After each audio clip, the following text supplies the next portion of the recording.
And I just wanted to start again thanking the Brecht Forum and how crucial it is that we have a space that enables us to have these kind of discussions.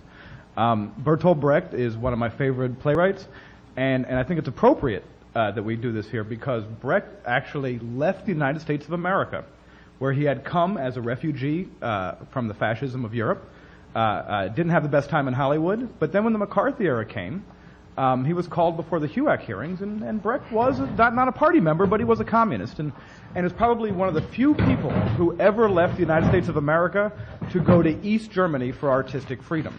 And so if we want to understand what McCarthyism is or what red baiting is, it's a powerful thing.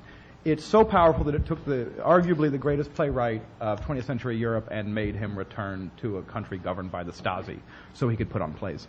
And so the question, I think, which Randy bring about what is this anti-communism, why is it so important? And I also think this bears pretty directly on inside-outside strategies. In American history, the greatest proponent of attempting to build reform struggles while building an independent political base was the Communist Party. And its heyday was in the 1930s, and it led movements here in New York of hundreds of thousands of people. And it got real reforms. I mean, we're talking rent control, right? Stan Levinson, that's a hero. That was a Jewish communist who went and fought for civil rights in this country, was really out there on the ground. And this has been written out of the history of this country in a lot of ways. One of the things that happened is it's not always clear in a society what the range of political discussion is going to be. And for a period, communists had access to the White House during the FDR administration, and this was real. And when things switched around, they decided that was not going to be allowed anymore. That this thing called communism, you could talk about socialism a little, you could talk about whatever, but when it came to challenging capitalism, white supremacy, and U.S. imperialism, those things were off the table. And I don't just want to use rhetoric because in the United States of America, these are key concepts in terms of how we structure and understand our country. There was this movement of communism that had one foot in both camps. On one level, it wanted democratic reforms, and on another was actually fighting for a fundamentally new society where people weren't made objects but were the masters of their own destiny.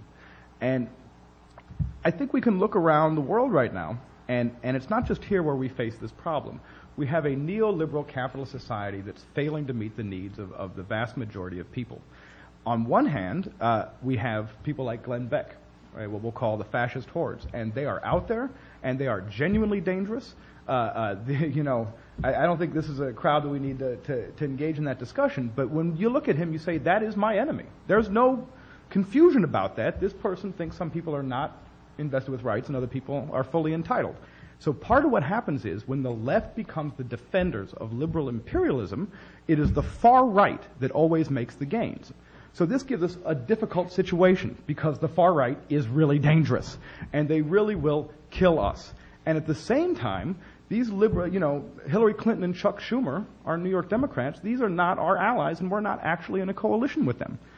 So if we're in a situation where we go out to the masses of working people, let alone on a global scale, because again, they've already made clear that Arabs can die and the war will continue. If we go out to people in this country as primarily defenders of a liberal capitalist social order, many people outside the self-identified left will only find succor from the far right. And we've seen this happen before in history, and it happened in Germany, and it happened in Europe, and it's happened over large parts of this earth.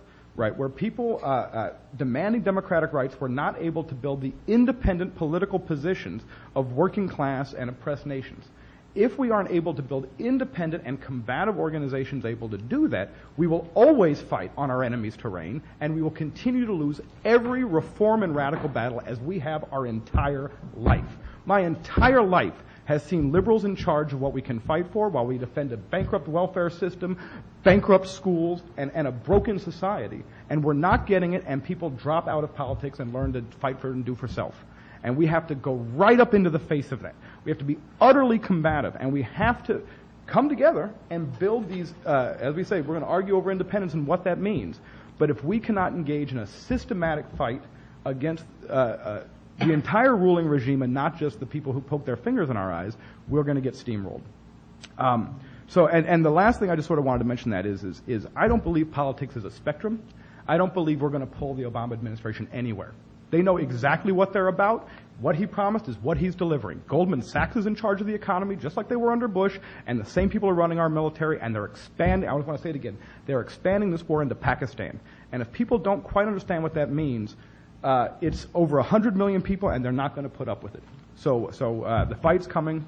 And the last point, I think it's wonderful to be on a panel where people are going to disagree, and I think it's important that we not reproduce the mistakes of the past. In particular, I mean sectarianism and moralizing political discussions.